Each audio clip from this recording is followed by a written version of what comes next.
S ಮಧು ಅವರೇ, so ಇಡೀ ಎಂತ ಹೇಳೋದು, ಕರ್ನಾಟಕದ ಜನರೆಲ್ಲ ನಿಮ್ಮನ್ನು ಹೇಟ್ ಮಾಡ್ತಾರೆ. ಆ್ಯಕ್ಚುಲಿ ಹುಟ್ಟಿದ್ರೆ ಇಂಥ ಒಬ್ಬ ಮಗ ಯಾರಿಗೂ ನಮ್ಮ ಎನಿಮಿಗಳಿಗೂ ಹುಟ್ಟಬಾರ್ದು ಅಂತ ಅವ್ರು ಆಶಿಸ್ತಾರೆ. ಆ್ಯಕ್ಚುಲಿ ಇಷ್ಟರ ಮಟ್ಟಿಗೆ ನೀವು ಇಂಪ್ಯಾಕ್ಟನ್ನು ಕ್ರಿಯೇಟ್ ಮಾಡಿದ್ದೀರಾ ಸಂತೋಷ್ ಅನ್ನುವಂತಹ ಪಾತ್ರದ ಮೂಲಕ.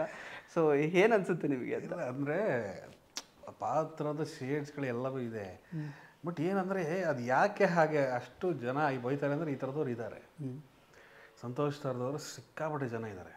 ಆಮೇಲೆ ಎಷ್ಟೋ ಜನ ಗಂಡಸರು ಮಾತಾಡಿಸ್ತಾರಲ್ಲ, ನನಗೆ ಗಂಡಸರುಗಳು ತುಂಬ ನೋಡ್ತಾರೆ ಇದನ್ನ. ಅಂದರೆ ಎಷ್ಟೋ ಜನ ಮಕ್ಳುಗಳು ಹಿಂಗಿದ್ದಾರೆ. ಅವ್ರು ಹೇಳಿದೆ ನಮ್ಮ ಅಪ್ಪ ಬೈದೆ, ನೋಡ ನಿನ್ನ ಥರನೇ ಆಡ್ತಾನೆ, ನಿನ್ನ ಥರನೇ ರೇಗ್ತಾನೆ, ನಿನ್ನ ಥರನೇ ಮಾತಾಡ್ತಾನೆ, ನಿನ್ನ ಥರನೇ ಇದೆ ನೋಡ ಅಂತ ಎಷ್ಟೋ ಜನ ಬೈತಾರೆ. ಸೊ ಈ ಥರದ ವ್ಯಕ್ತಿಗಳು ಇದ್ದಾರೆ. ಸೊ ಅದು ಇರೋದನ್ನು ಅದು ತೋರಿಸ್ತಾ ಇದೆ, ಅದು ಅಷ್ಟೇ. ಹಾಗಾಗಿ ಜನಗಳಿಗೆ ಅದು ಅಷ್ಟು ಇಂಪ್ಯಾಕ್ಟ್ ಆಗ್ತಾ ಇದೆ. ಸೊ ಪಾತ್ರದ ಶೇಡ್ಸು ಅಂದರೆ ಅವನು ಒಂಥರ ಆ್ಯಕ್ಚುಲಿ ಸುಮಾರು ಜನ ಅಂದರೆ ಪ್ರಾಕ್ಟಿಕಲಾಗಿ ಇರೋ ಕ್ಯಾರೆಕ್ಟರ್ ಅದು. ಅಂದರೆ ಇದು ಬದುಕು, ಇದು ಹಿಂಗೆ ದುಡ್ಡು. ಅವನಿಗೆ ಸಂತೋಷ ಅಳೋದು ದುಡ್ಡು ಕಳೆದೋದ್ರೆ ಮಾತ್ರ. ಅದು ಬಿಟ್ಟರೆ ಯಾವ ಎಮೋಷನ್ಸು ಇಲ್ಲ ಅವನಿಗೆ ಯಾರು ಏನಾದರೂ ಏನಾಗಲ್ಲ. ದುಡ್ಡು ಒಂದು ಇಲ್ಲ ಅಂತಂದರೆ ಅವನು ಅಳ್ತಾನೆ, ಅವನಿಗಿಷ್ಟೇ, ಅದೇ ಎಮೋಷನ್ಸ್ ಅವನಿಗೆ. Correct. But needless to say sir, ನೀವು ಏನು ಪಾತ್ರದ ಪರಕಾಯ ಪ್ರವೇಶ ಅಂತ ಹೇಳ್ತಿದ್ದೀರಾ, ಬಟ್ ಲಿಟ್ರಲಿ ಅಂದರೆ ಆ ಥರದೊಂದು ಪಾತ್ರ ನಿಭಾಯಿಸೋದಕ್ಕೆ ಇಟ್ ಈಸ್ ವೆರಿ ಚಾಲೆಂಜಿಂಗ್. ಅಂದರೆ ನೀವೆಲ್ಲೂ ಆ ಪಾತ್ರ ಮಾಡ್ತಿದ್ದೀರಾ ಅಂತ ಎಲ್ಲೂ ಅನ್ನಿಸ್ತಾ ಇಲ್ಲ. ನೀವು ಜೀವಿಸ್ತಿದ್ರೆ ನೀವು ಇರೋದೇ ಹಾಗೆ ಅಂತ ಎಷ್ಟೊಂದು ಜನ ಆ್ಯಕ್ಚುಲಿ ಅಂದ್ಕೊಂಡು ಕಮೆಂಟ್ ಮಾಡ್ತಿರ್ತಾರೆ ಇನ್ಫ್ಯಾಕ್ಟ್. ಸೊ ಅಷ್ಟರ ಮಟ್ಟಿಗಿನ ಒಂದು conviction, dedication, seriously hats off. ಅದಕ್ಕೆ ನಿಜವಾಗ್ಲೂ ಅದಕ್ಕೆ ಅಪ್ರಿಷಿಯೇಟ್ ಮಾಡಲೇಬೇಕು. ಆ್ಯಂಡ್ ಇನ್ಫ್ಯಾಕ್ಟ್ ಇಡೀ ಲಕ್ಷ್ಮೀ ನಿವಾಸ ಧಾರಾವಾಹಿನೇ ನಾವು ನೋಡೋದಾದರೆ ಎಲ್ಲರೂ ಒಬ್ರಿಗಿಂತ ಒಬ್ಬರು ಒಂದು ಕಾಂಪಿಟೇಷನ್ ರೀತಿ ಎಲ್ಲರೂ ಪರ್ಫಾರ್ಮ್ ಮಾಡ್ತಾರೆ, ಆ್ಯಕ್ಟರ್ಸ್ ಎಲ್ಲ. ಅದರಲ್ಲೂ ನಿಮ್ಮ ಪಾತ್ರ, ನಿಮ್ಮದು ಮತ್ತು ಹರೀಶ್ ಅವರ ಕಾಂಬಿನೇಷನ್ ಇರ್ಬೋದು, ನಿಮ್ಮ ಮತ್ತು ನಿಮ್ಮ ಪತ್ನಿಯವರ ಕಾಂಬಿನೇಷನ್ನು, ನಿಮ್ಮ ಮತ್ತು ತಂದೆ ತಾಯಿಯವ್ರ ಜೊತೆಗೆ ಇರೋ ಕಾಂಬಿನೇಷನ್ಸ್ ಎಲ್ಲವೂ ಇಟ್ ಈಸ್ ಲೈಕ್ ಅಂದರೆ ಬಹಳ ಹಿಂದೆ ನಮ್ಮ ತಂದೆ ತಾಯಿಯವರೆಲ್ಲ ಹೇಳ್ತಿದ್ರು, ಕೆಲವೊಂದು ಸೀರಿಯಲ್ಸ್ ಬರ್ತಾಯಿತ್ತು ಅಂದರೆ ನಮಗೆ ಬಹಳ ಹತ್ತಿರ ಆಗೋ ರೀತಿಯಲ್ಲಿ ತುಂಬ ನಮ್ಮ ಎಮೋಷನ್ಸ್ಗೆ ಕನೆಕ್ಟ್ ಆಗುವಂತಹ ಸೀರಿಯಲ್ಸ್ ಬರ್ತಿತ್ತು ಅಂತ. ಆ ಥರದೊಂದು ಸೀರಿಯಲ್ ಇದು ಲಕ್ಷ್ಮೀ ನಿವಾಸ. ಸೊ ಆ ರೀತಿ ಆ ಒಂದು ಸೀರಿಯಲ್ ಹೊರ ಹೊಮ್ಮಿರೋದಕ್ಕೆ ನಿಮ್ಮಂಥ ಪಾತ್ರಧಾರಿಗಳು ಪಾತ್ರ ನಿರ್ವಹಿಸ್ತಾ ಇರುವಂತಹ ರೀತಿ ಬಹಳ ಮುಖ್ಯ ಆಗುತ್ತೆ. And apart from that sir, ನನಗೆ ಫಾರ್ಮಲ್ ಇಂಟ್ರೊಡಕ್ಷನ್ ನಿಮ್ಮ ಬಗ್ಗೆ ಆಗಿರೋದು ಅಫ್ಕೋರ್ಸ್ ಈ ಬಂಧನ. ನಾನು ಸಿನಿಮಾನ ಆ್ಯಕ್ಚುಲಿ ಯೂಟ್ಯೂಬಲ್ಲೆಲ್ಲ ನಾನು ನೋಡಿದ್ದೀನಿ, ಟಿ ವಿಯಲ್ಲಿ ಬಂದಾಗ ನೋಡಿದ್ದೀನಿ. ಅದ್ರ ಮೂಲಕ ತುಂಬ ಹ್ಯಾಂಡ್ಸಮ್ ಆಗಿದ್ದಾರಲ್ಲ ಯಾರು ಇವರು ಆ್ಯಕ್ಚುಲಿ, ಅಂದರೆ ಸಾಕಷ್ಟು ಸಿನಿಮಾ ಮಾಡಬೇಕಿತ್ತಲ್ಲ ಅಂತ ನನಗೆ ಆ್ಯಕ್ಚುಲಿ ಅನ್ನಿಸ್ತಾ ಇತ್ತು ಯಾವಾಗಲೂ. ಬಟ್ ನಾನು ಜಸ್ಟ್ ಒಂದು ಫಿಲ್ಮೋಗ್ರಫಿ ಅಂತ ತೆಗೆದು ನೋಡುವಾಗ ಸ್ಟಾರ್ಟಿಂಗ್ ಫ್ರಮ್ ಮೌನರಾಗದಿಂದ ಹಿಡಿದು ಸಾಕಷ್ಟು ಸೀರಿಯಲ್ಸ್, ಗುಪ್ತಗಾಮಿನಿ ಆಗಿರ್ಬೋದು, ಸೊ ಆ ಥರ ಜೋಗಳಾಗಿರ್ಬೋದು, ಸಾಕಷ್ಟು super hit almost 16 to 17 serials ಅನಿಸುತ್ತೆ ಇಲ್ಲಿ ತನಕ ನೀವು ಮಾಡಿರೋದು. ಕೆಲವೊಂದಷ್ಟು ಸಿನಿಮಾಗಳು ಕೂಡ ಮಾಡಿದ್ದೀರಾ, ಈ ಬಂಧನ, ಮಿಸ್ಟರ್ ಗರಗಸ, ಆ ಥರದ್ದೆಲ್ಲ. So almost more than 2 decades Kannada ಪ್ರೇಕ್ಷಕರನ್ನ ರಂಜಿಸ್ತಾ ಇದ್ದೀರಾ sir. So welcome to the interview ಮತ್ತೊಂದು ಸಲ ನಿಮಗೆ. Thank you yes sir. Thank you. ಹೇಗಿದ್ದೀರಾ ಸರ್? ಚೆನ್ನಾಗಿದೆ. ಅಂದರೆ ಒಂಥರ ಈ ಜರ್ನಿ ಭಾಳ ಚೆನ್ನಾಗಿದೆ. ಎಲ್ಲ ಥರದ್ದು ಒಂದಷ್ಟು ನೋಡಿದೆ ನಾನು, ತುಂಬ ಚೆನ್ನಾಗಿದೆ. ಅಂದರೆ ಎಕ್ಸ್ಪೀರಿಯನ್ಸ್ ವೈಸು ಬಹಳ ಚೆನ್ನಾಗಿದೆ. ಅಂದರೆ ಯಾವುದೋ ಆರಾಮಾಗಿ ಯಾವುದೋ ಸಿಗೋ ಥರ ಇಲ್ಲ, ಎಲ್ಲವೂ ಬಹಳ ಒಂಥರ ಎಫರ್ಟ್ ಹಾಕಲೇಬೇಕು ಅದಕ್ಕೆ. ಅದು ಇದೆ ಒಂಥರ. ನಾವು ನೀನಾಸ ಮುಗಿಸ್ಕೊಂಡು ಮೌನರಾಗ ಸ್ಟಾರ್ಟ್ ಮಾಡಿದ್ದು. ಮೌನರಾಗ ನಮ್ಮೂರು ಹೊಸನಗರ ಅಂತ, ಶಿವಮೊಗ್ಗದ ಹತ್ರ ಹೊಸನಗರ ಅಂತ, ಅಲ್ಲಿ ನಮ್ಮದು. ಆಮೇಲೆ ಹೆಗ್ಗೋಡಲ್ಲಿ ನಾನು ನೀನಾಸಂ ಮುಗಿಸಿ ಯಾವಾಗ ಸರ್ ಇಸುವಿ? 2003-04 ಓಕೆ. ನೀನಾಸಂ ಮುಗಿಸಿದ್ದು. ನಮ್ಮ ತಾತ ಯಕ್ಷಗಾನದವರು. ನಮ್ಮ ತಂದೆಗೆಲ್ಲ ಸಿಕ್ಕಾಪಟ್ಟೆ ಒಂಥರ ಥರದ್ದು ಮ್ಯೂಸಿಕ್ ಇರ್ಬೋದು, ಯಕ್ಷಗಾನ ಇರ್ಬೋದು, ಎಲ್ಲ ಭಾಳ ಒಂಥರ ನಮ್ಮ ವಾತಾವರಣಗಳು ಹಾಗೆ ಇತ್ತು. ಸೊ ಹಾಗೆ ನಿಮ್ಮ ತಂದೆ ತಾಯಿಗೆ ಒಬ್ಬನೇ ಮಗನ ಸರ್ ನೀವು? ಇಬ್ಬರು ಮಕ್ಕಳು. ಇಬ್ಬರು. ಇನ್ನೊಬ್ಬ ಮನು ಅಂತ, ಅವನೀಗ US ಅಲ್ಲಿದ್ದಾನೆ. ಓಕೆ. ಸೈಂಟಿಸ್ಟ್. ಅಣ್ಣನ ತಮ್ಮ? ಅಣ್ಣ. ಓಕೆ. ಸೈಂಟಿಸ್ಟು. ಸೊ ಹಾಗೆ ಒಂಥರ ನಮ್ಮ ಜರ್ನಿ ಒಂಥರ ಈ ಚಿಕ್ಕ ವಯಸ್ಸಿಂದಾನೇ ಅವೆಲ್ಲ. ಅಂದರೆ ನಾನು ಬೇಸಿಕಲಿ ಮ್ಯೂಸಿಷಿಯನ್ ಆಗಬೇಕು ಅಂತಿದ್ದು. ಓಕೆ. ಅದು ಒಂಥರ ಅದು ಹಿಂಗೆ ಥಿಯೇಟ್ರಿಗೆ ಹೋದ್ಮೇಲೆ ಅದು ಅಭಿನಯ ಕರ್ಕೊಂಬಂತು. ಅದರಲ್ಲಿ ಹೋಗ್ತಾ ಅದರದ್ದೊಂದು ಎಕ್ಸ್ಪೀರಿಯನ್ಸ್ ಅಷ್ಟೇ. ಓಕೆ. ಅದೊಂದು ಅನುಭವ ಅಷ್ಟೇ. ಮುಗಿಸಿ ಬಂದಾಗ ಅದು ಸಿನಿಮಾಕ್ಕೆ ಮಾಡ್ಬೇಕು ಅಂತಲೇ ಬಂದಿದ್ದು. ಆಮೇಲೆ ಟಿ ವಿ ಕರ್ಕೊಂಬಂತು. ಟಿ ವಿ ಭಾಳ ಚೆನ್ನಾಗಿತ್ತು ಅವಾಗ. ಅಂದರೆ ಹೇಳ್ತಿರೋದು ಒಂದು ಬೇರೆ ಥರದ, ಅಂದರೆ ಅದಕ್ಕೊಂದು ಒಂಥರ ಇಂಟೆಲೆಕ್ಚುವಲ್ ಒಂದಷ್ಟು ಬೇರೆ ಥರ ಇತ್ತು ಅವಾಗ. ಓಕೆ. ತುಂಬ ಕಷ್ಟ ಇತ್ತು ಟಿ ವಿ ಮಾಡೋದು. ಹೌದಾ? ಅಂದರೆ ತುಂಬ ಒಳ್ಳೊಳ್ಳೆ ಆ್ಯಕ್ಟರ್ಸ್ಗಳಿದ್ರು. ಎಲ್ಲರೂ ಇವತ್ತೇನು ಸಿನಿಮಾದಲ್ಲಿ ಏನು ನೋಡ್ತಾರೆ ಎಲ್ಲ ಟಿ ವಿಯಿಂದಲೇ ಓದೋರಲ್ಲ. ಸುಮಾರು ಜನ ಒಳ್ಳೊಳ್ಳೆ ಡೈರೆಕ್ಟರ್ಗಳಿದ್ರು, ಇವತ್ತಿಗೂ ಇದ್ದಾರೆ, ಇಲ್ಲ ಅಂತಲ್ಲ. ಬಟ್ ಆವತ್ತಿನ ಒಂದು ಬೇರೆ ಅದು ನಮ್ಗೆ ಗೊತ್ತಾಗುತ್ತೆ. ಆ ಕ್ಲಾಸು ಇದು ಅವೆಲ್ಲ ಒಂದು ಕಲಿಕೆ. ಅದೊಂದು ನಮ್ಗೆ ಒಂಥರ ಅದರ ಇನ್ವಾಲ್ವ್ಮೆಂಟ್ ಇರ್ಬೋದು, ಆ ಟಿ ವಿ ಲ್ಯಾಂಗ್ವೇಜ್ ಇರ್ಬೋದು, ಆ ಸಿನಿಮಾ ಲ್ಯಾಂಗ್ವೇಜ್ ಇರ್ಬೋದು, ಕ್ಯಾಮ್ರಾ ಲ್ಯಾಂಗ್ವೇಜ್ ಇರ್ಬೋದು, ಅದೆಲ್ಲ ಕಲಿಸ್ತಾ ಹೋಯ್ತು ಅಷ್ಟೇ. ಅದು ಕಲಿಕೆ ಅದಷ್ಟೇ. ಅದು ಕಲ್ತಿರೋ ಜರ್ನಿ ಇಲ್ಲಿವರೆಗೆ ಕರ್ಕೊಂಬಂದಿದೆ. ಮಧ್ಯೆ ಮಧ್ಯೆ ಅಪ್ಸ್ ಆ್ಯಂಡ್ ಡೌನ್ಸ್ ಇದ್ದೇ ಇರುತ್ತೆ. ಅದು ಎಲ್ಲದೂ ತೋರಿಸಿದೆ ನನಗೆ ಆ್ಯಕ್ಚುಲಿ. ಬಟ್ ಈಗ ಅಂದರೆ ತಂದೆಯವರು ಯಕ್ಷಗಾನ ಬ್ಯಾಕ್ಗ್ರೌಂಡ್ ಇತ್ತು ಅಂತ ಹೇಳಿದ್ರಿ ನೀವು. ಬಟ್ ಅಪಾರ್ಟ್ ಫ್ರಮ್ ದಟ್ ಈ ಥರ ಸ್ಕ್ರೀನ್ ಮೇಲೆ ಬಂದವರು ಅಥವಾ ಸಿನಿಮಾ ರಂಗಕ್ಕೆ ಬಂದವರು ಅಂದರೆ ನೀವೇನ ನಿಮ್ಮ ಫ್ಯಾಮಿಲಿಯಲ್ಲಿ? ನಮ್ಮ ಫ್ಯಾಮಿಲಿಯಲ್ಲಿ ಇದ್ದಾರೆ, ಅರುಣ್ ಸಾಗರ್ ಇದ್ದಾರೆ. ಓಕೆ. ಅರುಣ್ ಸಾಗರ್ ನಮ್ಮ ತಂದೆಯ ಅಕ್ಕನ ಮಗ. ಓ ಓಕೆ. ಹೌದು, ಅವರಿದ್ದಾರೆ. ಫಸ್ಟು ಅವ್ರ ಮನೆಗೆ ಬಂದಿದ್ದಾನು, ಮುಗಿಸಿ ಬಂದು ಆಮೇಲೆ ನನ್ನ ಕೆರಿಯರ್. ಸೊ ಅವರಿಂದನೇ ಇನ್ಫ್ಲೂಯೆನ್ಸ್ ಆಗಿದ್ದ ನಿಮಗೆ? ಹಾಂ, ಅಂದರೆ ಇತ್ತು ಅವರಿಂದ ಇನ್ಸ್ಪೈರ್ ಆಗಿದ್ದೀವಿ ತುಂಬ. ಒಂದು ಇನ್ಸ್ಪೈರ್ ಆಗಿದ್ದೀವಿ, ಗೈಡ್ ಮಾಡಿದ್ದಾರೆ ತುಂಬ. ಸೊ ಅದೆಲ್ಲ ಒಂದಿದೆ. ಸೊ ಒಂಥರ ಇನ್ಸ್ಪೈರ್ ಆಗಿದ್ದೀವಿ. ಅವರೆಲ್ಲ ತುಂಬ ಟ್ಯಾಲೆಂಟೆಡ್ಡು. ಸೊ ಒಂಥರ ಇನ್ಸ್ಪೈರ್ ಆಗಿದ್ದೀವಿ. ಓಕೆ. ಸೊ ಅಂದರೆ ಚಿಕ್ಕ ವಯಸ್ಸಲ್ಲಿ ನಿಮಗೆ ಅಂದರೆ ಯಾವ ಪಾಯಿಂಟ್ ಆಫ್ ಟೈಮಲ್ಲಿ ಅಂದರೆ ಈ ಥರ ನಟ ಆಗಬೇಕು ಅಥವಾ ಸ್ಕ್ರೀನ್ ಮುಂದೆ ಬರಬೇಕು, ಆ್ಯಕ್ಟಿಂಗ್ ಮಾಡಬೇಕು, ಆ ಥರದ್ದೆಲ್ಲ ಯಾವಾಗ ಅನ್ಸೋದಕ್ಕೆ ಶುರು ಆಯಿತು, ಹೇಗೆ ಅಂತ? ಅಂದರೆ ಆ್ಯಕ್ಚುಲಿ ಅದೇ ಹೇಳಿದ್ನಲ್ಲ, ನನಗೆ ಮ್ಯೂಸಿಕ್ದು ಭಾಳ ಹುಚ್ಚು. ಓಕೆ. ಒಂಥರ ಆ್ಯಕ್ಚುಲಿ ಮ್ಯೂಸಿಷಿಯನ್ ಆಗಬೇಕು ಅಂತಿದ್ದವನು. ಚಿಕ್ಕ ವಯಸ್ಸಲ್ಲಿ ಇವೆಲ್ಲ ಈಗ ರಿದಮ್ ಇನ್ಸ್ಟ್ರೂಮೆಂಟ್ಗಳೆಲ್ಲ ಹಾಗೆ ಪ್ಲೇ ಮಾಡ್ತಿದ್ದೆ ನಾನು. ಡೆಸ್ಕ್ ತೆಗಿಯೋದು, ಈ ಡೆಸ್ಕ್ ಮೇಲೆ ಪ್ಲೇ ಮಾಡೋದು. ಅವಾಗ ಅಕ್ಕಿ ಮಿಲ್ಲ ಕಬಿಯ ಕೇಚುರ ನನಗೆ ಯಾ ಜಾದು ಅಂತಿತ್ತಲ್ಲ, ಅದು ಡೆಸ್ಕ್ ಮೇಲೆ ಮಾಡೋದು. ಆಮೇಲೆ ಅವಾಗ ಒಂದಷ್ಟು ಹಾಡುಗಳು, ಅವಾಗ ಬಾಂಬೆ, ಈ ರೆಹಮಾನ್ದು ಭಾಳ ಹುಚ್ಚು ನಮಗೆ. ಸೊ ಅದೆಲ್ಲ ಒಂಥರ ಬಾಂಬೆ, ಆಮೇಲೆ ತುಜೆ ದೇಖಾ ತುಯೆ ಜನ ಸನಮ್ ಅದೆಲ್ಲ ಇತ್ತಲ್ಲ. ಅಲ್ಲ ಡೆಸ್ಕ್ ಆಮೇಲೆ ಸೈಡ್ ಡ್ರಮ್ ಪ್ಲೇ ಮಾಡ್ತಿದ್ದೆ ನಾನು. ಆ ಸೈಡ್ ಡ್ರಮ್ ಪ್ಲೇ ಮಾಡ್ಬೇಕಾದ್ರೆ ಅವಾಗ ಒಂದು ಮಾರ್ಚ್ ಫಾಸ್ಟಿಗೆ ಪ್ಲೇ ಮಾಡೋದು, ಜೊತೆಗೆ ಈ ಸೈಡಿಗೆ ಇವೆಲ್ಲ ಪ್ಲೇ ಮಾಡ್ಕೊಂಡು ಒಂಥರ ಅದೊಂದೇನೋ ಒಂದು ಹುಚ್ಚಿತ್ತು. ಮ್ಯೂಸಿಕ್ದೊಂದು ಒಂಥರ ಟ್ರಾನ್ಸ್ ಅದು. ಅದೇನೋ ಇತ್ತು, ಅದನ್ನು ತುಂಬ ಸೀರಿಯಸ್ ಆಗಿ ತೊಗೋಬೇಕು ಆ ಥರದ್ದು. ಅಂದರೆ ನಮ್ಮ ಊರಿನಲ್ಲಿ ಅವಾಗ ಆ ಥರದ್ದು ಏನೋ ಒಂದು ಕಲಿಕೆಗೆ ಆ ಥರದ್ದೇನು ಆಪರ್ಚುನಿಟಿ, ಎಕ್ಸ್ಪೋಜರ್ ಏನು ಇರಲಿಲ್ಲ, ಏನೂ ಇರಲಿಲ್ಲ. ಸೊ ಹಂಗೆ ಇದು ಮಾಡ್ಕೊಂಡು ಹೋಗ್ತಾ ಇದ್ದೆ. ಆವಾಗ ಒಂದು ಸ್ವಲ್ಪ ದಿನ ಮೃದಂಗ ನಮ್ಮ ಕ್ಲಾಸಿಗೆ ಹೋದೆ ಒಬ್ಬರ ಹತ್ರ, PUCಲಿ. ಸೊ SLC ಆದಮೇಲೆ ಒಂಚೂರು ಈ ಥರದ್ದೇನೋ ಒಂದು ಸೆಳೆತ ಜಾಸ್ತಿ ಇತ್ತು. ಸ್ವಲ್ಪ ಏನೋ ಒಂದು ಬಟ್ ಚೆನ್ನಾಗಿ ಓದ್ತಿದ್ದೆ, ಬಟ್ ಅದೇನೋ ಒಂದು ಏನೋ ಮಾಡ್ಬೇಕು, ಏನೋ ಬೇಕು, ಈ ಥರದ್ದೇನೋ ಒಂದಷ್ಟು ಮ್ಯೂಸಿಕ್. ಸೊ ಆಮೇಲೆ PUC ಆಯಿತು. PUC ಸರ್ ಅಂದರೆ ಹೈಸ್ಕೂಲ್ ಪ್ರೈಮರಿ ಎಲ್ಲ ಅಲ್ಲೇ? PUC ಹೈಸ್ಕೂಲ್ ನಗರ ಅಂತ ಅಲ್ಲಿ ಓದಿದ್ದು ನಾನು, ಹೊಸನಗರದ ನಗರ ಅಂತ. ಸೊ ಅದಾದಮೇಲೆ PUC ಅಲ್ಲೇ ಹೊಸನಗರದಲ್ಲೇ ಹೋದೆ. ಆ್ಯಕ್ಚುಲಿ ಅಲ್ಲಿ ಶೃಂಗೇರಿ ಕಳಿಸಿದ್ರು. ಶೃಂಗೇರಿ ಹೋದೆ. ಅಲ್ಲಿ ಒಂದು ವರ್ಷ ಏನೂ ಓದಲಿಲ್ಲ, ಒಂಥರ ಸೈನ್ಸು PCMB ಅಲ್ಲಿ ಓದಲಿಲ್ಲ ಅಷ್ಟೇ. ಅಲ್ಲಿ ತುಂಬ ಕ್ರಿಕೆಟ್ ಆಡ್ತಿದ್ವಿ. ಅಲ್ಲಿಂದ ಅಲ್ಲಿ ಒಂದು ವರ್ಷ ಸುಮ್ಮನೆ ವೇಸ್ಟ್ ಆಯಿತು, ಓದಿಲ್ಲ, ಫೇಲ್ ಆಗ್ಬಿಟ್ಟೆ. ಸೊ ಮತ್ತೆ PUC ಹೊಸನಗರ ಬಂದಿದ್ದು ನಾನು. ಫಸ್ಟ್ PUC ಫೇಲ್ ಆದ್ರಿ, ಮತ್ತೆ ಹೊಸನಗರ ಬಂದೆ. Okay, journey. ಆಮೇಲೆ ಕಾಮರ್ಸ್ ಸೇರಿದ್ದಲ್ಲಿ, ಬಟ್ ಅಲ್ಲೂ ಅಷ್ಟೇ, ಅಲ್ಲೊಂಥರ ಈ ಕಲ್ಚರಲ್ಲು ಇದೆಲ್ಲ ತುಂಬ ಏನೋ ಮಾಡಬೇಕು ಅನ್ನಿಸ್ತಿತ್ತು. ಆ ಡ್ಯಾನ್ಸ್ ಮಾಡೋದು, ಅದು ಮಾಡೋದು, ಇದು ಮಾಡೋದು ಎಲ್ಲ ಮಾಡ್ತಾಯಿದ್ದೆ, ಹಾಡ್ತಾ ಇದ್ದೆ ನಾನು. ಓಕೆ. ಸೊ ಅಲ್ಲಿಂದ ಸ್ಟಾರ್ಟ್ ಆಯಿತು ಒಂಥರ ಏನೋ ಮಾಡಬೇಕು ಅನ್ನೋದಕ್ಕೆ. ಅದಕ್ಕೊಂದು ಏನೋ ಒಂದು ಓಪನ್ ಆಗಬೇಕಲ್ಲ ದಾರಿ. ಸೊ ಅದೇ ಸೃಷ್ಟಿ ಆಯಿತು ದಾರಿ. ಸೊ ನೀನಾಸಂ ಇತ್ತಲ್ಲಿ. ಓಕೆ.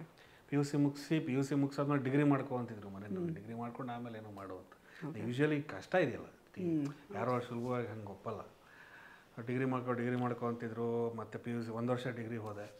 ಡಿಗ್ರಿನ ಡಿಸ್ಕಂಟಿನ್ಯೂ ಮಾಡಿ ನೀನಾಸಂ ಹೋದೆ. ನೀನಾಸಂ ಸೆಲೆಕ್ಟ್ ಆಯಿತು. ಓಕೆ.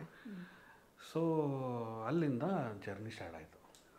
ನೀನಾಸಂಗೆ ಹೋದ್ಮೇಲೆ ಅಲ್ಲಿಂದ ಆಮೇಲೆ ಅಲ್ಲೊಂದು ವರ್ಷ ಇದ್ದೆ ಅಷ್ಟೇ ನಾನು. ಒಂದು ವರ್ಷ ಆದಮೇಲೆ ಮತ್ತೆ ಬೆಂಗಳೂರಿಗೆ ಬಂದೆ. ಸೊ ತಮಿಳಿಗೆ ಹೋಗ್ಬೇಕು ಅಂತ ಭಾಳ ಆಸೆ ಇತ್ತು ನನಗೆ. ಥರ ತಮಿಳು ಸಿನಿಮಾಗಳು, ಬಟ್ ಏನೋ ಆ ಥರದ್ದೇನು. ಆಮೇಲೆ ಯಾವ ರೀಸನ್ಗೆ ಸರ್ ಅಂದರೆ ತಮಿಳು ಸಿನಿಮಾ? ತಮಿಳ್ದೇನೋ ನನಗೆ ಅದು ಮೋಸ್ಟ್ಲಿ ನಾನು ಮ್ಯೂಸಿಕ್ದೇ ಇನ್ಫ್ಲೂಯೆನ್ಸು. ನಾನು ರೆಹಮಾನ್ ತುಂಬ ಕೇಳ್ತಿದ್ನಲ್ಲ. ಸೊ ಆ ಹಾಡುಗಳು, ಆಮೇಲೆ ಜೊತೆಗೆ ಅಲ್ಲಿ ಸಿನಿಮಾಗಳು ಒಂದಷ್ಟು ಭಾಳ ಇನ್ಫ್ಲೂಯೆನ್ಸ್ ಮಾಡ್ತಾ ಇತ್ತು. ಅದೇನೋ ಕನೆಕ್ಟ್ ಆಗ್ತಿತ್ತು ಸಿಕ್ಕಾಪಟ್ಟೆ. ಫಸ್ಟ್ ನಾನು ಅಷ್ಟು ಮ್ಯೂಸಿಕ್ ಕೇಳ್ತಾ ಇದ್ದೆ, ರೆಹಮಾನ್ದು ತುಂಬ ಫ್ಯಾನ್ ನಾನು. ಸೊ ಅದೆಲ್ಲ ಏನೋ ಒಂಥರ ಹಾಗೆ ಹುಚ್ಚಿಡಿಸ್ತಾ ಇತ್ತು ಅದು. ಸೊ ಅಲ್ಲೇನೋ ಮಾಡಬೇಕು ಅಂತ, ಆ ಥರದ್ದೇನೋ ಹೋಗಬೇಕು ಬೇರೆ ಕಡೆ, ಹಾಗೆಲ್ಲ ಇತ್ತು. ಬಟ್ ಏನು ಲ್ಯಾಂಗ್ವೇಜ್ ಕನ್ನಡ ಬಿಟ್ಟರೆ ಏನೂ ಗೊತ್ತಿಲ್ಲ ನಮಗೆ, ನಾವು ಅಲ್ಲಿದ್ದವರು. ಸೊ ಹಾಗೆ ಆಮೇಲೆ ಇಲ್ಲಿ ಬಂದು ಒಂದಷ್ಟು ದಿವಸ ಅದು ಲ್ಯಾಂಗ್ವೇಜ್ ಇದು ಒಂದಷ್ಟು ಇದು ಮಾಡಿಕೊಂಡು ಬಂದು ಆಮೇಲೆ ಅದಕ್ಕೇನು ಆ ಥರದ್ದೇನು ಓಪನ್ ಅಪ್ ಆಗಲಿಲ್ಲ ನಮಗೆ. ಆಮೇಲೆ ನಮ್ಮ ಊರು ಒಂಥರ ಅದೊಂದು ಸಾತ್ವಿಕವಾದ ಊರದು. ನಮಗೆ ಅಂತಂದರೆ ಒಂದು ನಾಚಿಕೆ ಇರುತ್ತೆ, ಒಂದು ಇದಿರುತ್ತೆ. ಆ ಥರದ್ದೇನೋ ಒಂದು ಓಪನ್ ಆಗಿ ಅಂದರೆ ಏನೋ ಒಂದು ಇರಲ್ಲ, ಒಂದು ಕಾನ್ಫಿಡೆನ್ಸ್ ಆಗಲಿ ಇದಾಗಲಿ ಆ ಥರದ್ದು ನಮ್ಗೆ ಏನೇ ಒಳಗಡೆ ಏನೇ ಇದ್ರೂ ಕೂಡ ಒಂದು ಮುಜುಗರ ಇರುತ್ತೆ, ಒಂದು ನಾಚಿಕೆ ಇರುತ್ತೆ, ಆ ಥರದ್ದೆಲ್ಲ ಇರಲ್ಲ. ಅಂದರೆ ಬೇರೆ ಯೋಚನೆಗಳು ಏನೋ ಪ್ಲ್ಯಾನ್ ಮಾಡಿ ಹಂಗೆ ಮಾಡಿ ಹಿಂಗೆ ಮಾಡಿ ಆ ಥರದ್ದು ಇರಲ್ಲ. ಸೊ ಹಾಗಾಗಿ ಒಂದು ಸ್ವಲ್ಪ ಅದೊಂದು ಹಿಂಜರಿಕೆ ಇತ್ತು. ಸೊ ಆದರೂ ಆ ಟೈಮಲ್ಲಿ ಸೀರಿಯಲ್ಲು ಮೌನರಾಗ ಅಂತ, ಅದು ನಮ್ಮ ಎಮ್.ಎನ್. ಸುರೇಶ್ ಅಂತ ಒಬ್ಬರಿದ್ರು, ಸುರೇಶ್ ಗೊತ್ತಲ್ಲ ಆ್ಯಕ್ಟ್ರ್, ಅವರು ನನ್ನ ಕಲಾಕ್ಷೇತ್ರದಲ್ಲಿ ಸಿಕ್ಕಿದಾಗ ಈಗ ನಾನು ನೋಡಿದ್ರು, ಅವೊಂಥರ ಚೆನ್ನಾಗಿದ್ದೆ, ಮುದ್ದಾಗಿದ್ದೆ. ಅಂದರೆ ಏನೋ ಒಂದು ಇನೋಸೆನ್ಸ್ ಅವಾಗ ಅದು ಒಂಥರ ಕಾಣಿಸ್ತಾ ಇತ್ತು ತುಂಬ.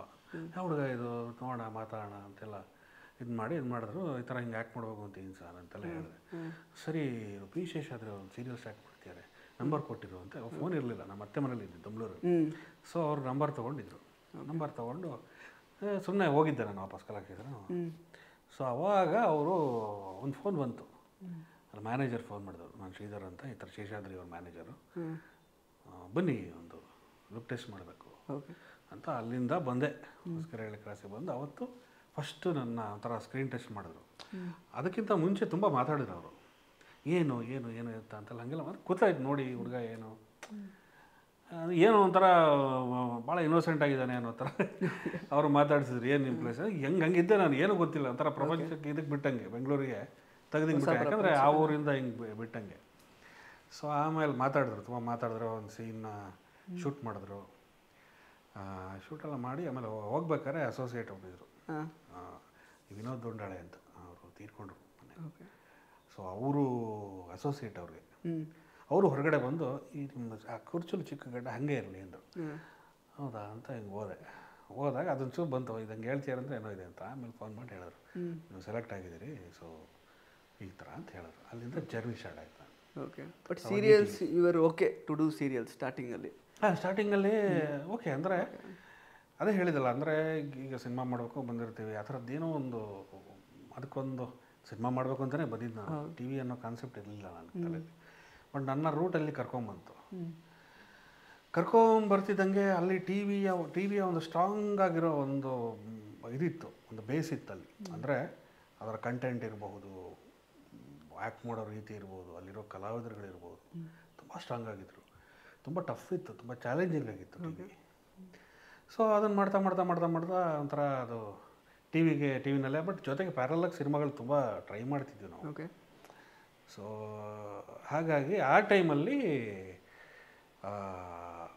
ನಾವು ಮಳೆಬಿಲ್ಲು ಅಂತ ಸೀರಿಯಲ್ ಮಾಡ್ತಿದ್ವಿ ಒಂದು ವರ್ಷ. ಅದು ಮಾಡೋದು. ಆಮೇಲೆ ಈ ಟಿ ವಿಲಿ ಒಂದು ಅವಾಗೆಲ್ಲ ಈ ಟಿ ವಿಲಿ ನಂದು 4 ಸೀರಿಯಲ್ ಬರ್ತಾಯಿತ್ತು ಈ ಟಿ ವಿಲಿ. ಒಂದು ವರ್ಷ ಆದಮೇಲೆ, ಮೌನರಾಗ ಒಂದು ವರ್ಷ ಆದಮೇಲೆ ಯಾವುದೂ ಮಾಡೋಂಗಿಲ್ಲ ಅಂತ ತಂದಿದ್ರು. ಸೊ ಅದಾದಮೇಲೆ ಈ ಟಿ ವಿಲಿ 4 ಸೀರಿಯಲ್, ಗುಪ್ತಗಾಮಿನಿ ಅಂತ, ಮಳೆಬಿಲ್ಲು ಅಂತ. ಸೊ ಮಳೆಬಿಲ್ಲು ಮಾಡ್ತಿರ್ಬೇಕಾದ್ರೆ ನಮ್ಮ ಜಯಂತ್ ಡೈರೆಕ್ಟ್ರು, ಎಮ್.ಎನ್. ಜಯಂತ್ ಅಂತ. ಸೊ ಅವ್ರಿಗೆ ಜಗದೀಶ್ ಅವ್ರು ಫೋನ್ ಮಾಡಿ ಹೇಳಿದ್ದಾರೆ, ಈ ಥರ ಹುಡುಗ ಬೇಕು ನನಗೆ, ಈ ಬಂಧನ ಮಕ್ಕಳು ಇದು ಅಂತ. ಅವ್ರು ಫೋನ್ ಮಾಡಿ, ನಿಮಗೆ ಹಿಂಗಿದೆ ಸಿನಿಮಾ ಇದೆ, ಹೋಗ್ಬೇಕು. ನಮಗೇನು ಗೊತ್ತಿಲ್ಲ. ಹೌದಾ, ಸರಿ ಅಂತ. ಅವತ್ತು ಹಾಫ್ ಡೇ ಶೂಟಿಂಗ್ ಮುಗಿಸಿ ಮಳೆಬಿಲ್ಲು ಕಾರ್ ಕಳಿಸಿ, ಅದು ಸಂಜೆ first day shoot. Okay. So car ಕಳಿಸಿ ನಾವು ಹೋಗಿದ್ದು. ಹಂಗೆ ಸ್ಟಾರ್ಟ್ ಆಗಿತ್ತು ಅದು. ಅದೊಂಥರ ನಮಗೇನು ಗೊತ್ತೇ ಇಲ್ಲ, ಅದೇ ಕರ್ಕೊಂಡು ಹೋಗಿದ್ದದು. ಅಲ್ಲಿ ನೋಡಿದ್ರೆ ವಿಷ್ಣು ಸರ್ ಜೊತೆ ಒಂದು ಭಯಂಕರ ಎಕ್ಸ್ಪೀರಿಯನ್ಸು ಈ ಬಂಧನ. ಅವ್ರ ಜೊತೆ ಅದೇ ಅದು ಏನಂದರೆ ನಮ್ಗೆ ಅದು ಆಗಿದೆಯೋ ಇಲ್ವೋ ಅಂತ ಗೊತ್ತಾಗೋಷ್ಟೊತ್ತಿಗೆ ಸಿನಿಮಾ ಮುಗಿದೋಗ್ಬಿಟ್ಟಿತ್ತು. ಅಂದರೆ ಒಂಥರ ಅದನ್ನು ಅಕ್ಸೆಪ್ಟ್ ಮಾಡಿ ಅದು ಏನು ಇದು ಮಾಡೋಣ ಏನಂತಲೇ ಗೊತ್ತಾಗ್ತಿಲ್ಲ, ಹೇಳ್ತಿದ್ದೆ. ಬಟ್ ಅಂಥವ್ರು ಅಂತ ಲೆಜೆಂಡ್ರಿ ಆ್ಯಕ್ಟ್ರು, ಮತ್ತು ಅವೆಲ್ಲ ಚಿಕ್ಕ ವಯಸ್ಸಲ್ಲಿ ನೋಡಿದವರಲ್ಲ ಅವ್ರನ್ನೆಲ್ಲ. ಸೊ ಒಂಥರ ಅದೊಂದು ಆಗೋಗ್ಬಿಡ್ತದೆ. ಬಟ್ ಒಳ್ಳೆ ಜರ್ನಿ, ಅದು ಚೆನ್ನಾಗಿತ್ತು. ಅದಾದಮೇಲೆ ಮತ್ತೆ ಸೀರಿಯಲ್ ಅದಾದಮೇಲೆ ಅಂದರೆ ಸೀರಿಯಲ್ಸ್ ಮಾಡ್ತಾಯಿದ್ದೆ, ಸೀರಿಯಲ್ಸ್ ನಡೀತಾ ಇತ್ತು.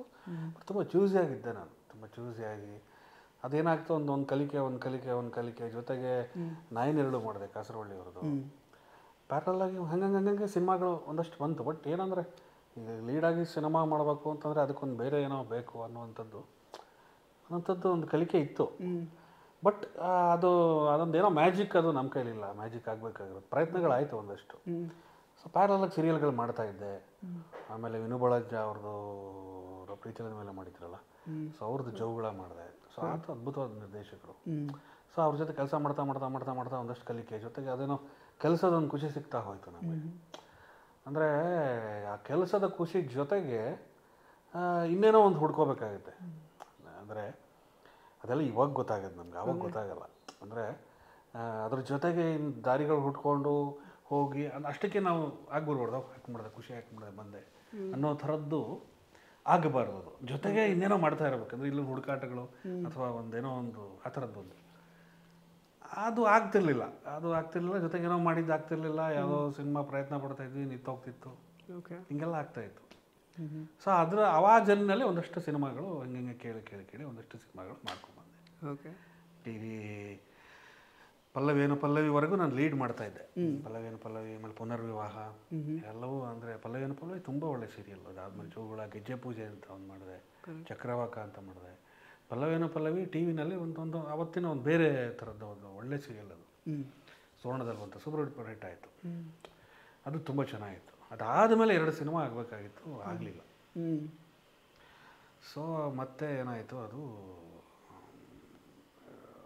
ಟಿ ವಿ ಮತ್ತೆ ಸ್ಟಾರ್ಟ್ ಮಾಡೋ ಥರ ಆಗೋಯ್ತು. ಆವಾಗ ಮಾಡಿದ್ದು ನಾನು ಪುನರ್ವಿವಾಹ ಮಾಡಿದೆ. ಆವಾಗ ಅದೇನಾಯಿತು, ಅದು ಅಷ್ಟೇ. ಏನಂದರೆ ಚಿಕ್ಕ ಮಕ್ಕಳು ದೊಡ್ಡವರಾಗ್ತಾರೆ. ಅವ್ನು ಮಾಡ್ತಿದ್ದವನು ಮಾಡಲ್ಲ ಅಂತ ಹೇಳ್ದ. ಸೊ ನನಗೆ ಕೇಳಿದ್ರು, ಸರಿ ಮಾಡ್ತೀನಿ ಅಂತಂದೆ. ಮಕ್ಕಳು ದೊಡ್ಡವರಾಗ್ಬಿಟ್ಟಿರ್ತಾರೆ, ಬಟ್ ನಮ್ದು ಅದೇ ಏಜು. ಓಕೆ. ನನಗೆ ಅವಾಗ 30 ವರ್ಷ ಅಂತ ಅಂದ್ಕೊಂಡ್ರೆ 30 ವರ್ಷ. ಸೊ ಮಕ್ಕಳು ದೊಡ್ಡವರಾಗ್ಬಿಟ್ಟಿರ್ತಾರೆ. 30 ವರ್ಷಕ್ಕೆ ಅಪ್ ಆ್ಯಂಡ್ ರೋಲ್ ಮಾಡೋದು ಒಂಥರ ಚಾಲೆಂಜಿಂಗು. ಅವಳು ನನ್ನ ಹೆಂಡತಿ ರೋಲ್ ಮಾಡ್ತಿದ್ದವಳು ಚಿಕ್ಕವಳೆ. ಮಕ್ಕಳು ದೊಡ್ಡವರಾಗ್ತಾರೆ, ಅಪ್ಪ ಅಮ್ಮ ಹಂಗೆ ಇದ್ದಾರೆ.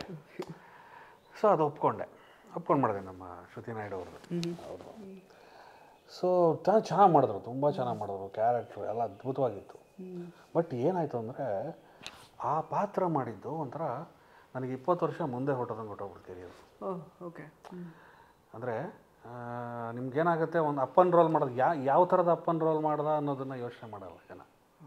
ಅಂದರೆ ಇಲ್ಲಿ ಇಂಡಸ್ಟ್ರಿ ಏನಪ್ಪ ಅಂತಂದರೆ, ಈಗ ಅಲ್ಲಿ ಲೀಡ್ ಇತ್ತು, ಅದು ಬೇರೆ ಥರ ಇತ್ತು ಅನ್ನೋದನ್ನು ಆ ಥರದ ಕ್ಯಾಸ್ಟಿಂಗ್ ಆಗಲ್ಲ ಇಲ್ಲಿ.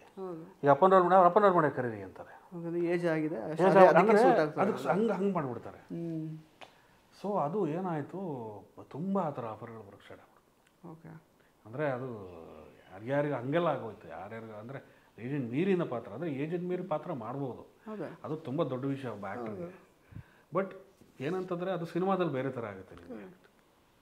ಈಗ ನಾಯಕನ್ನು ಅಲ್ಲ ಕಮಲ್ ಹಾಸನ್ ಎಲ್ಲ ಮಾಡಿದ್ದಾರೆ, ತುಂಬ ದೊಡ್ಡ ನಟರು ಸಿನಿಮಾಗೆ ಮಾತ್ರ ಸೀಮಿತ. ಸಿನಿಮಾಗೆ ಅದು ಬೇರೆ ಥರ ಆಗುತ್ತೆ. ಆಮೇಲೆ ಜೊತೆಗೆ ನಾವು ಗೆಟಪ್ಗಳು ಹಾಕ್ಕೊಂಡು, ಈಗ ಉಮಾಶ್ರೀ ಅವರೆಲ್ಲ ಮಾಡಿದ್ರಲ್ಲ, ಅವರು ಮೇಡಮ್ ಇದರಲ್ಲಿ ಯಾವುದಾದ್ರು ಅಂದರೆ ಆ ಏಜಿಗೆ ಮೀರಿ, ಬಟ್ ಆ ಗೆಟಪ್ಗಳು ಹಾಕ್ಕೊಂಡು ಅವೆಲ್ಲ ಮಾಡೋದು ಬೇರೆ. ನಿಮಗೊಂದು ಪಾತ್ರ ಅನ್ಸುತ್ತೆ, ಇಲ್ಲಿ ನಾವು ಹೆಂಗಿದೀವೋ ಹಂಗೆ ಅನ್ನೋ ಥರದ್ದು ಒಂದು ತೋರಿಸೋ ಒಂದು ಇದೆಯಲ್ಲ, ಅದೇನಾಗುತ್ತೆ, ಅದು ಬೇರೆ ಥರ ಆಗ್ಬಿಡುತ್ತೆ. ಸೊ ಅದನ್ನು ಬ್ರೇಕ್ ಮಾಡ್ಕೊಳ್ಳೋದಕ್ಕೆ ಒಂದಷ್ಟು ವರ್ಷ ಬೇಕಾಯ್ತು ನನಗೆ. ಓಕೆ. ಸೊ ಅವಾಗ ಸುಮಾರು ಅದೇ ಥರ ಏನಾಯಿತು, ಅದರದ್ದೊಂದು ಹ್ಯಾಂಗ್ ಓವರ್ ಇರುತ್ತಲ್ಲ, ಆ ಹ್ಯಾಂಗ್ ಓವರ್ಗಳು ಏನು ಮಾಡುತ್ತೆ, ಒಂಚೂರು ಎಕ್ಸಸೈಸ್ ಬಿಟ್ಟೆ, ಸ್ವಲ್ಪ ದಪ್ಪ ಆದೆ, ಹಿಂಗೆಲ್ಲ ಆಗ್ಬಿಡ್ತದೆ.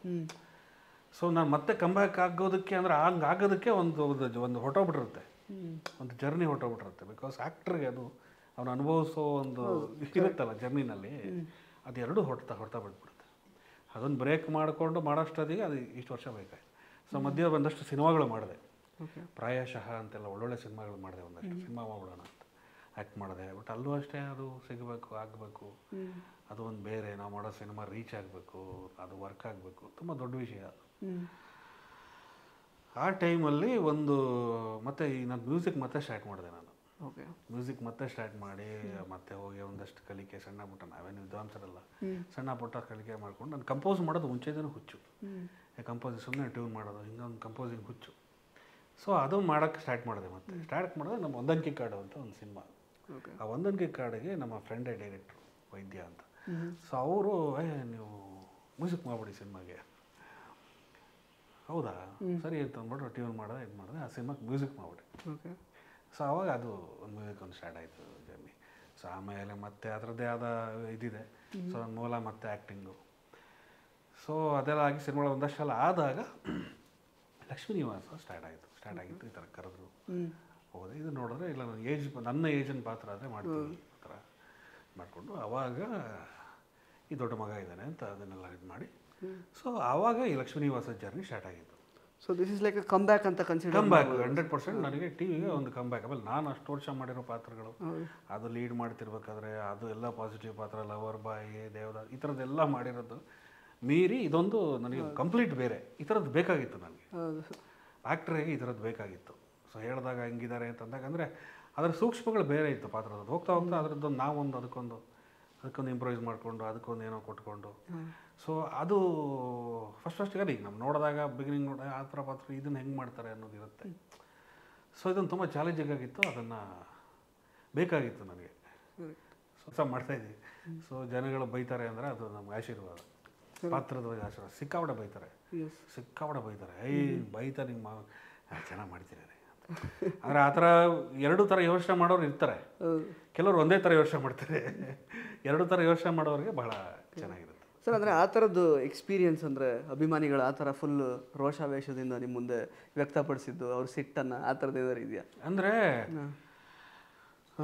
ಅದೇ ಇದರಲ್ಲೆಲ್ಲ ಸಿಕ್ಕಾಪಟ್ಟೆ ಕಮೆಂಟ್ಸ್, ಮಗ ಅಲ್ಲ ಡ್ಯಾಶ್ ಮಗ, ಅದು ವಿಷಯ ಸಾಯಿಸಿ ಒಂದಿನ ನಮಗ ಅಡಿಯ ನಮಗ ಹೆಂಗೆ ಬೈತಾರೆ ಅಂದರೆ ಅದು ಹಂಗೆ ಇರುತ್ತೆ. ಎದುರಿಗೆ ಸಿಕ್ಕಾರೆ ಏನ್ರಿ ನೀವು ಏನ್ರಿ ಅಪ್ಪರ ಅಂದರೆ ಚೇಂಜ್ ಓವರ್ ಫಸ್ಟಿಗೆ ಗೊತ್ತಾಗುತ್ತೆ ನಿನ್ನ ಅದು ಇರುತ್ತೆ. ಮತ್ತೆ ಹೇಳೋಕ್ಕಾಗಲ್ವಲ್ಲ, ಚೆನ್ನಾಗಿ ಮಾಡ್ತೀರಾ ಆದರೂ ಏನ್ರಿ ಬರುತ್ತೆ. ಆಗಿದೆ ಆಗಿದೆ ಆಗಿದೆ ಆಗಿದೆ ಆಗಿದೆ ಸಿಕ್ಕಾಪಟ್ಟೆ ಆಗಿದೆ, ಸಿಕ್ಕಾಪಟ್ಟೆ ಆಗಿದೆ, ತುಂಬ ಆಗಿದೆ. ಆ ಥರ ಹೇಗೆ ಹಂಗಾಡ್ತಾನೆ ಅವನು ಅಂತ. ಅಫ್ಕೋರ್ಸ್ ತುಂಬ ಜನ ಹಂಗೆ ಅಂತಾರೆ ಸಿಕ್ಕಿದಾಗ. ಬಟ್ ಕೆಲವರು ಆ್ಯಕ್ಟಿಂಗ್ನ ಅಪ್ರಿಷಿಯೇಟ್ ಮಾಡ್ತಾರೆ. ಏನ್ರಿ ಅಬ್ಬರ ನೀವು ಚೆನ್ನಾಗಿ ಮಾಡ್ತೀರ, ಆ ಥರದ್ದು ಇದೆ. ಆ ಥರದ್ದು ಕೇಳೋಕ್ಕೆ ಖುಷಿ ಆಯ್ತು. ಅಂದರೆ ಅದು ಇದೆ ಇದು ಇದೆ. ಸೊ ಖುಷಿ ಆಗುತ್ತೆ ಆ್ಯಕ್ಟ್ರಾಗಿ. ನನಗೆ ಆ ಟೈಮಲ್ಲಿ ಕೆಲವುದೆಲ್ಲ ನೋಡಿದಾಗ ಹಿಂಗೆಲ್ಲ ಬೈತಾ ಇರ್ತಾನೆ ಮಗ, ಸೀಟ್ ಪೇಪರ್ ಓದಾಗಲೂ ಒಂದು ಸೆಕೆಂಡ್ ಹಿಂಗೆ ಅನಿಸುತ್ತೆ. ಬಟ್ ಅದು ಯಾವುದನ್ನು ನಾನು ಇಟ್ಕೊಳ್ಳಲ್ಲ. ಅಂದರೆ ನಮ್ಮದೇನಿದೆಯೋ ಅದನ್ನು ಮಾಡ್ತಾ ಹೋಗ್ತೀವಿ. ಸೊ ಒಂಥರ ಮಜಾ ಇದೆ, ನನಗೆ ಸಖತ್ ಖುಷಿ ಇದೆ, ಸಖತ್ ಖುಷಿ ಇದೆ. ಅಂದರೆ ಈ ಥರದೊಂದು ಪಾತ್ರ ಬೇಕಾಯಿತು ನಮ್ಮ ಒಂದು ತೋರಿಸೋದಕ್ಕೆ ಒಂದು ಏನೋ ಒಂದು. ಸೊ ಚೆನ್ನಾಗಿದೆ ಸರ್. ಅದೇ ನಿಮ್ಮದು ಜರ್ನಿನ ಬ್ರೀಫಾಗಿ ಹೇಳಿದ್ರಿ. ಬಟ್ ಅಂದರೆ ಅಫ್ಕೋರ್ಸ್ ಇದು ತುಂಬ ಅನ್ಸರ್ಟೈನ್ ಕ್ಷೇತ್ರ. ಈಗ ಅಂದರೆ ನೀವು ಈ ಕ್ಷೇತ್ರಕ್ಕೆ ಬರಬೇಕು ಅಂತ ಅಂದ್ಕೊಳ್ಳುವಾಗಲೇ ಮ್ಯೂಸಿಕ್ ಮೂಲಕ ಏನೋ ಮಾಡಬೇಕು ಅಂತ ಅಂದ್ಕೊಂಡಿದ್ರಿ ನೀವು. ಜೊತೆಗೆ ಸೀರಿಯಲ್ ಆಯಿತು, ಸಿನಿಮಾ ಆಯಿತು, ಮತ್ತೆ ಈಗ ವಾಪಸ್ ಕಮ್ ಬ್ಯಾಕ್ ಆ ಥರದ್ದೆಲ್ಲ. ಬಟ್ ಯಾವುದಾದ್ರೂ ಒಂದು ಪಾಯಿಂಟ್ ಆಫ್ ಟೈಮಲ್ಲಿ ಅಂದರೆ ಫಸ್ಟ್ ಸ್ಟಾರ್ಟಿಂಗಲ್ಲಿ ನಿಮ್ಮದು ಏನು ಆಸಕ್ತಿ ಇದೆ ಅಂತ ಮನೇಲಿ ಹೇಳ್ಕೊಂಡಾಗ ಅವರು ಅದಕ್ಕೆ ಸಪೋರ್ಟ್ ಮಾಡಿದ್ರೆ ಅಥವಾ ಬೇಡ ಇದೆಲ್ಲ ವರ್ಕೌಟ್ ಆಗಲ್ಲ ಅಂತ ಇಲ್ಲ ಹೇಗೆ ಸಪೋರ್ಟ್? ಅದೇ ಏನಾಗುತ್ತೆ ಇತ್ತು ಅಂದರೆ ಆ ಥರ ಏನಿಲ್ಲ. ಬಟ್ ಡಿಗ್ರಿ ಮಾಡ್ಕೊಂಡು ಹೋಗೋ ಅನ್ನೋ ಥರದ್ದು ಇತ್ತು. ಅಂದರೆ ನಮ್ಮ ಬೇಸಿಕಲಿ ನಮ್ಮ ಕಲಾವಿದ್ರಿ ನಮ್ಮದು ತಾತ ಎಲೆಕ್ಷನ್ ಆಗಿರೋದ್ರಿಂದ ನಮ್ಮ ತಂದೆಗೆಲ್ಲ ಅದರದ್ದು ಗೊತ್ತು. ಅಂದರೆ ಬಟ್ ಕಲಾವಿದರ ಜೀವನನೂ ಗೊತ್ತು, ಹೇಗಿರ್ತಾ ಇತ್ತು, ಹೇಗೆ ಎಷ್ಟು ಕಷ್ಟ ಇದೆ ಅದು ಅಂತ. ಸೊ ನಮ್ಮ ತಾಯಿಯೆಲ್ಲ ಇಲ್ಲ ನೀವು ಡಿಗ್ರಿ ಮಾಡಬೇಕು, ಬೇಡ ಬೇಡ ಅಂತೆಲ್ಲ ಹೇಳಿದರು.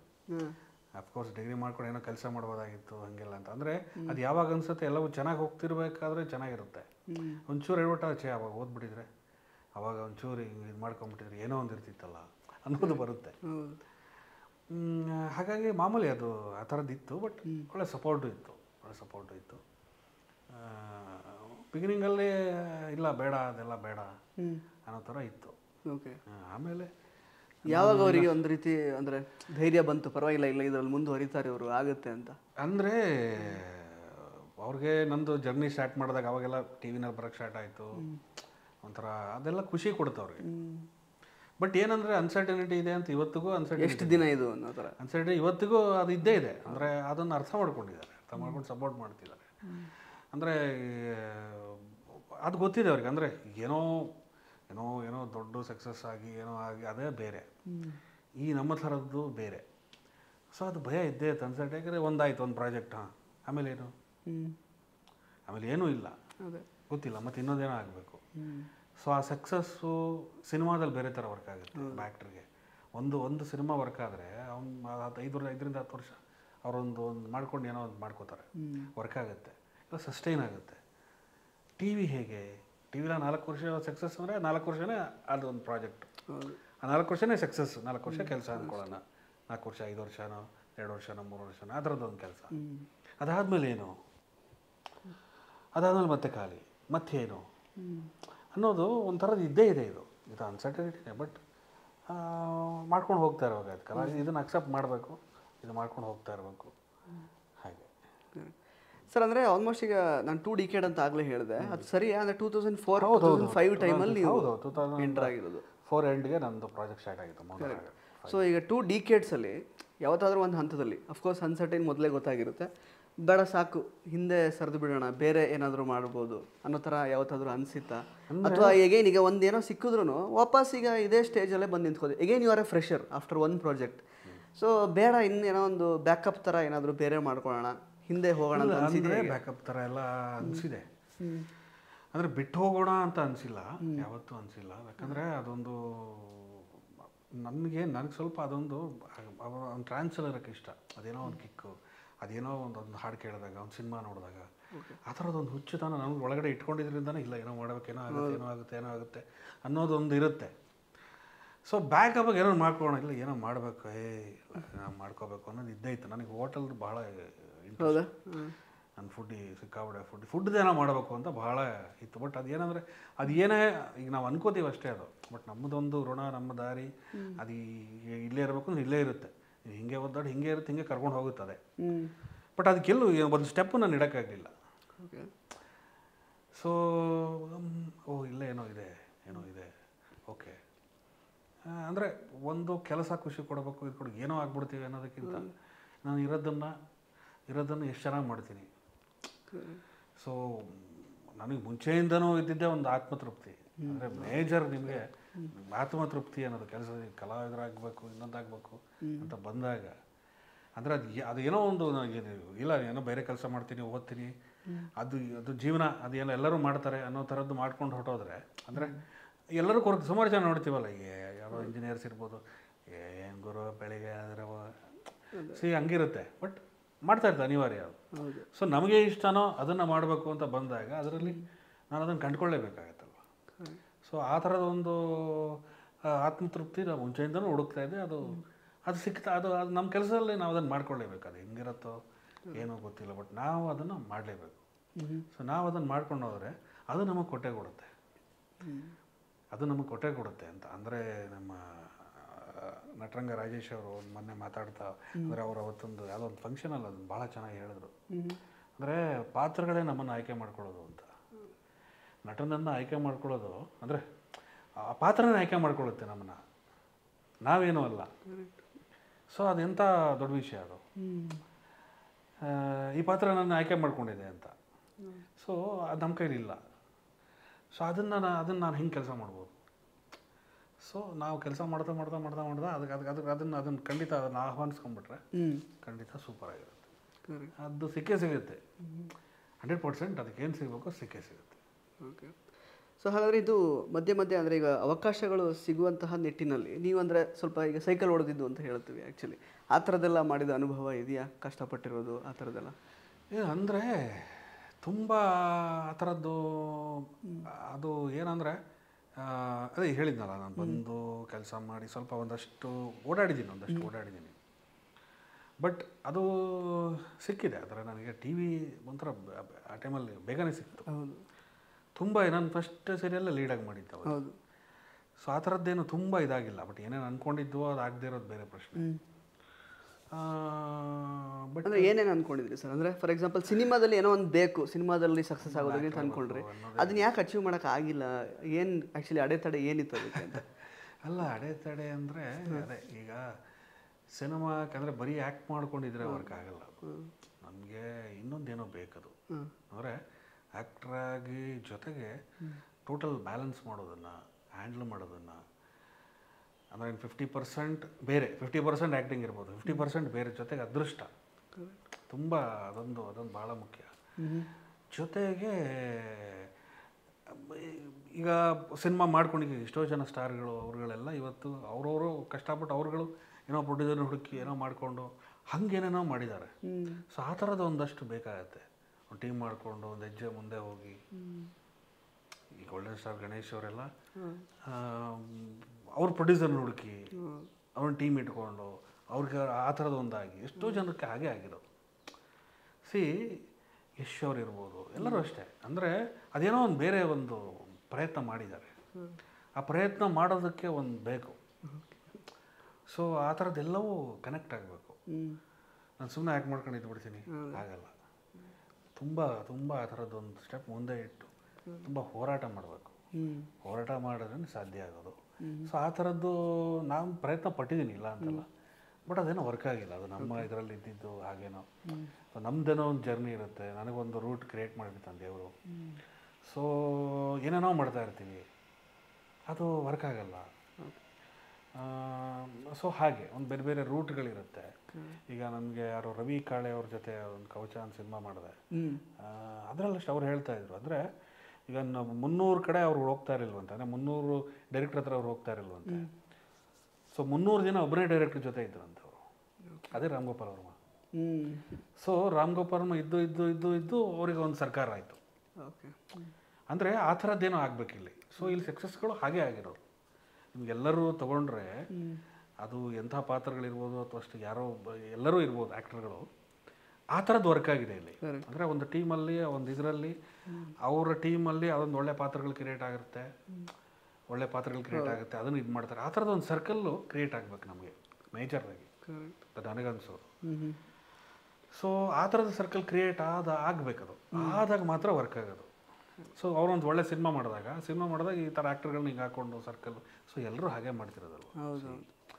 ನಿಮಗೆ ಎಲ್ಲ ಏನಿದ್ದಾರೆ ಬರೀ ಆ್ಯಕ್ಟಿಂಗ್ ಅಷ್ಟೇ ಸಾಲದು, ಸಾಕಷ್ಟು ವಿಷಯಗಳು ಆ್ಯಕ್ಚುಲಿ ಕೂಡ್ಕೊಂಡು ಬರ್ಬೋದು. ಹೌದು ಅದು ಎಲ್ಲರೂ ಅಷ್ಟೇ ಅಲ್ವ. ರಿಷಬ್ ಶೆಟ್ಟಿ ಅವರು ಇರ್ಬೋದು, ರಕ್ಷಿತ್ ಶೆಟ್ಟಿ ಅವರು ಇರ್ಬೋದು, ರಾಜ್ ಶೆಟ್ಟಿ ಅವರು ಇರ್ಬೋದು, ಅಂದರೆ ಎಲ್ಲರೂ ಆ ಥರದ್ದೊಂದು ಅವ್ರದ್ದೊಂದು ಮಾಡ್ಕೊಂಡಿದ್ದಾರೆ. ಸೊ ಆ ಥರ ಆದರೆ ಇಲ್ಲೂ ಸಿನಿಮಾದಲ್ಲಿ ಹಂಗೆ ವರ್ಕ್ ಆಗಬೇಕು. ಬಟ್ ನಮ್ಗೆ ಗೊತ್ತಿಲ್ಲ. ಈಗ ನಮಗೆ ಟಿ ವಿನಲ್ಲಿ ಈಗ ಯಾರೋ ಟಿ ವಿ ನನ್ನ ತುಂಬ ಯಾರೋ ಇರ್ತಾರೆ ಡೈರೆಕ್ಟರ್ಗಳು ಅಂತೇಳಿ, ನಮ್ಮ ಕ್ಯಾಲಿಬರ್ ಗೊತ್ತಿರತ್ತವ್ರು. ಸೊ ಅವ್ರು ಸಿನಿಮಾಗೆ ಹೋದಾಗ ನಮ್ಮನ್ನ ಹಾಕ್ಕೊಂಡಿರಲ್ಲ. ಅಂದರೆ ನಾನು ಹೇಳ್ತಿರೋದು ಹಾಕ್ಕೋಬೇಕು ಅಂತ ಹೇಳ್ತಿಲ್ಲ, ಬಟ್ ಏನಂದರೆ ಆ ಥರದ್ದು ಏನೋ ವರ್ಕ್ ಆದಾಗ ಮಾತ್ರ ನಿಮ್ಗೆ ಅದು ಇದಾಗೋದು. ಇಲ್ಲ ಅಂತಂದರೆ ನೀವು ಯಾರೋ ಹೊಸಬ್ರನ್ನ ಹೋಗಿ ಮೀಟ್ ಮಾಡಿದಾಗ ನಂದು ಏನಂತಲೇ ಗೊತ್ತಿರಲ್ಲ ಅವ್ರಿಗೆ, ನನ್ನ ಕ್ಯಾಲಿಬರ್ ಗೊತ್ತಿರಲ್ಲ, ಏನೂ ಗೊತ್ತಿದೆ ನಿಮಗೆ ರೈಟಿಂಗ್ ಮಾಡೋಕ್ಕೆ ಆಗಲ್ಲ, ಏನೂ ಆಗಲ್ಲ ಅದು. ಸೊ ಆದರೂ ಅವ್ರ ತಲೆಯಲ್ಲಿ ಏನೋ ಬೇರೆ ಇರುತ್ತೆ. ಸೊ ಆ ಥರದ್ದು ವರ್ಕ್ ಆಗಬೇಕು. ಸೊ ಇವಾಗ ಹೋಗಿ ಅದನ್ನು ಕೇಳಿ ಮಾಡಿ ನಮ್ಮದೊಂದು ಜರ್ನಿ ಆಗಿರುತ್ತೆ, ಅದೆಲ್ಲ ಸ್ವಲ್ಪ ಕಷ್ಟ. ಸೊ ಹಾಗಾಗಿ ಎಲ್ಲವೂ ಕೆಲವೊಂದನ್ನು ಏನಂತಾರೆ, ಕೆಲವೊಂದು ಯೋಗದ ಮೇಲೆ ಬಿಟ್ಟಿರ್ತೀವಿ. ಆಮೇಲೆ ನಮ್ಗೆ ಏನು ಅನಿಸಿರುತ್ತೋ ಅದನ್ನು ಮಾಡ್ಕೊಂಡು ಹೋಗ್ಬೇಕು ಅನ್ನೋದು ಬಂದುಬಿಟ್ಟಿರುತ್ತೆ. ಬಟ್ ಏನೋ ಆಗುತ್ತೆ, ಇಲ್ಲಿವರೆಗೆ ಇದ್ದೀವಿ. ಕೆಲವ್ರಿಗೆ ಫಸ್ಟ್ ಲೈಫ್ ಚೆನ್ನಾಗಿರುತ್ತೆ, ಫಸ್ಟ್ ಹಾಫ್ ಚೆನ್ನಾಗಿರುತ್ತೆ, ಸೆಕೆಂಡ್ ಹಾಫ್ ಚೆನ್ನಾಗಿರುತ್ತೆ, ಹಾಗೆ. Correct sir. ಬಟ್ ನೀವು ಹೇಳಿದಂತಹ ವಿಷಯಗಳಲ್ಲಿ ನನಗೆ 2 ಪಾಯಿಂಟ್ಸ್ ಸ್ಟ್ರೈಕ್ ಆಯ್ತು. ಅಂದರೆ ಒಂದು ಆತ್ಮತೃಪ್ತಿ ಪ್ಲಸ್ ಒಂದು ಆ ಟ್ರಾನ್ಸಲ್ಲಿ ಯಾವಾಗಲೂ ಇರಬೇಕಾಗುತ್ತೆ, ಏನೋ ಒಂದು ವರ್ಕ್ ಆಗುತ್ತೆ, ಮತ್ತು ಏನೋ ಒಂದು ಸಿನಿಮಾ ನೋಡೋದು, ಹಾಡು ಕೇಳೋದು, ಆ ಥರದ್ದೊಂದು ಯಾವಾಗಲೂ ಆ ಟ್ರಾನ್ಸಲ್ಲಿ ಇರಬೇಕಾಗುತ್ತೆ ಅಂತ ಹೇಳಿದ್ರೆ, ಅಂದರೆ ಅದೊಂದು ನಂಬಿಕೆ ಮೇಲೇ ನಾವು ಆ್ಯಕ್ಚುಲಿ ಒಂದು ಆತ್ಮತೃಪ್ತಿ ಸಿಗುತ್ತೆ ಅನ್ನೋ ಇದ್ರ ಮೇಲೇ ನೀವು ಇವಾಗ ಜೀವನ ಹೋಗ್ತಿರೋದು.